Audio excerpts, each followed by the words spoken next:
Hey guys, it's Luke Dibsich here from Patient Rush again today. And today I have with me Dan Hagi from the TH Smile Centre and the Dental Implantology Centre of Excellence. Dan, thanks so much for coming on today. Thank you, Luke. I've been looking forward to chatting with you for quite some time now. Awesome. It's great to have you on, mate. So to kick us off, let us know how, what's your backstory? How did you get into the industry and how did you get your start? Start in dentistry, it's been a long time. I never thought I really wanted to do dentistry. I wanted to cook. Like I've been cooking my whole life. I wanted to be a chef. And lo and behold, my dad told me one day, cooking might not be the career you want. So I had to kind of explore things, and somehow through friends, kind of them going through school, dentistry kind of came about. And I really haven't looked back since. It's an awesome profession. We've been really successful at it. It's been everything that I want to wake up and go and do. So that's awesome. And you can still do your cooking, no doubt. Yeah, that's after hours, right? After we're done at work, I go home and cook, and I've cooked with some of the world's best. I've cooked with Gordon Ramsay, with Bobby Flay. I've cooked with some really great chefs all over the world. So I've kind of maintained the love of food on one side of it.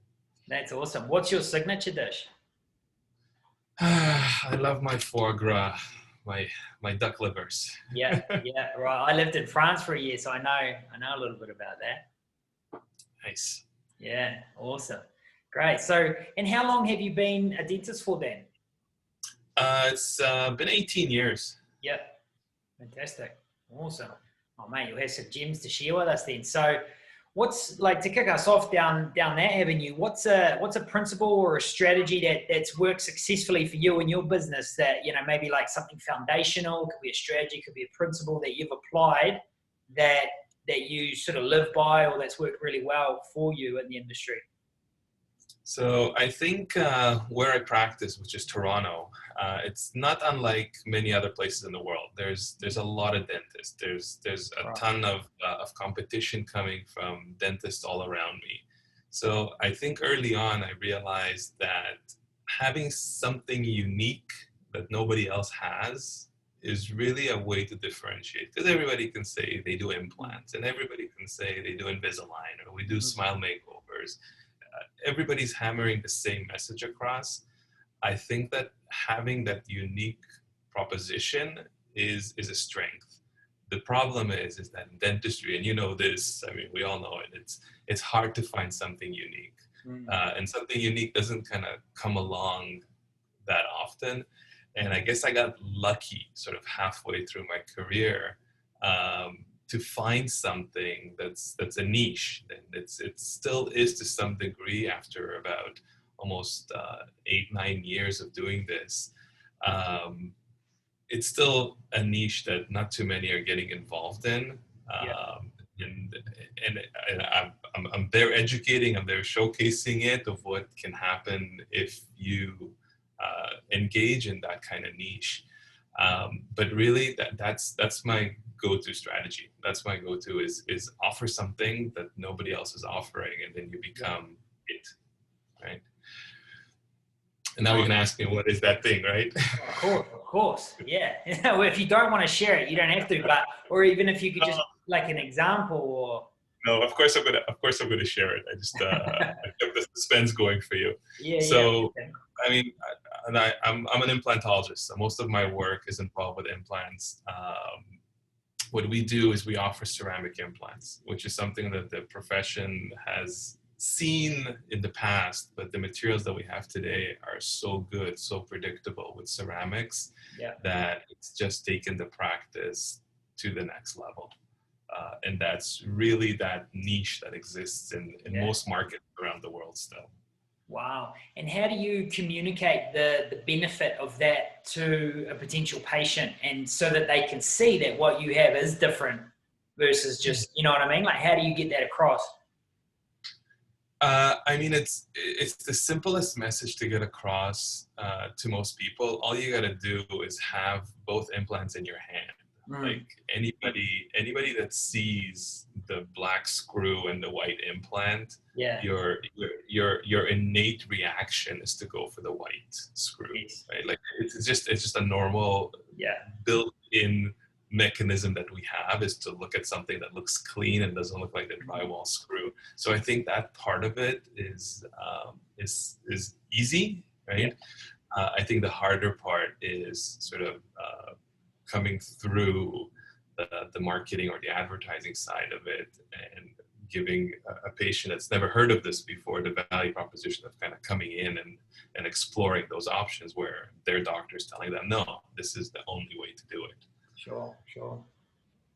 Nice, fantastic. So, leading on to that, how important is marketing for your clinic, Dan, and what sort of marketing do you guys do? I know it's you know, a lot of our audience is based in the States and a little bit in Australia too, and I know that it's a lot different in Canada. It's a different market to market too, isn't it? It is. You're right. It is a bit different, but in essence, the message is still the same. The messaging is very similar. I think we had great success with B2B marketing. So being to other dental clinics that are referring their implants out. Being ceramic, we had good success even with engaging with other health practitioners. So naturopaths, homeopaths, everything that has to do with natural medicine, because there's a gravitation against metals and for these ceramics. I don't practice in a holistic sense. That's not my philosophy, but I find that a lot of the referrals coming in are from that. And then there's this is sort of on the B2B, the office to office engagement. And then we have the online component as well, which is through PPC and Facebook and all the social platforms where we're engaging directly with the end user. Nice. And so do you actively go and seek out these referral partners in Toronto, or is it sort of more of an organic way that you go about that, working with other clinics, referrers? Well, initially it was me seeking out, right? So initially when I started, I realized that this offering is unique. I would be out there visiting offices, explaining the benefits, sort of seeking out the referrals. At this point, I'm being found more organically, as you'd say. So we're getting referrals and patients coming from across, I'd say, North America at this point. So I get patients coming in from all over Canada, some, well, before COVID, from the US as well. Now with our travel restrictions, we're seeing less of that.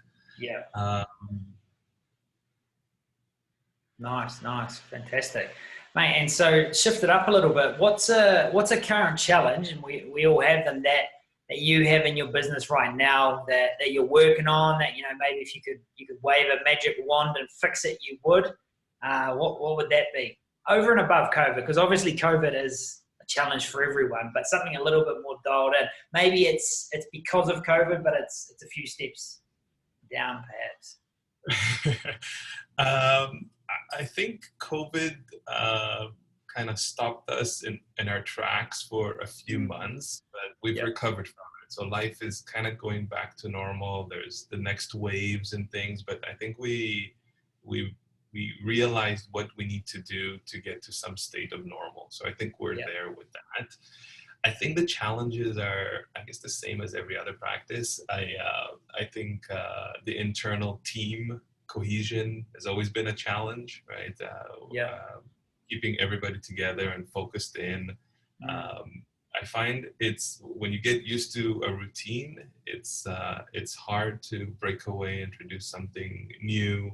And when you do, that's always sort of a hiccup, right? There's always hiccups occurring there. So we're trying to introduce guided surgery. We're trying to introduce new equipment.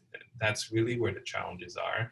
I'm finding we've built the referral sources so well that, I mean, through COVID, nobody was working, nobody was referring, but now coming back to it, We got strong relationships with the offices. We have a presence online that is very strong when it comes to that niche. That I'm at a point where that is very comfortable. So I think most of the challenges are more internal in terms of what's going on inside and what else we can do to kind of keep building what we have. Yes, nice.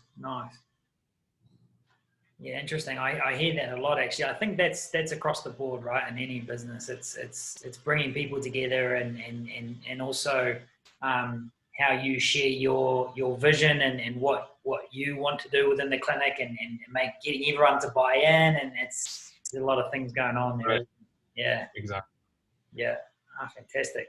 And Dan, I want to ask you too about DICE. How does that fit into what you do? DICE being the Dental Implantology Centre of Excellence. Like what moves you to create a resource for other dentists to learn and grow and continue their education over and above, your own practice, and how does that sort of look and what do you offer? So DICE really started when I realized that dentists out there don't trust what I'm doing, right? So it was kind of a natural evolution to seeking out offices, seeking out referral sources, was to educate first, right? So that's where it launched. And initially, it was really about educating the restoring dentists about how to restore these ceramic implants. And for years, that's what I would do. I would run sessions, I would run training courses, we would be involved with the manufacturing companies to educate that.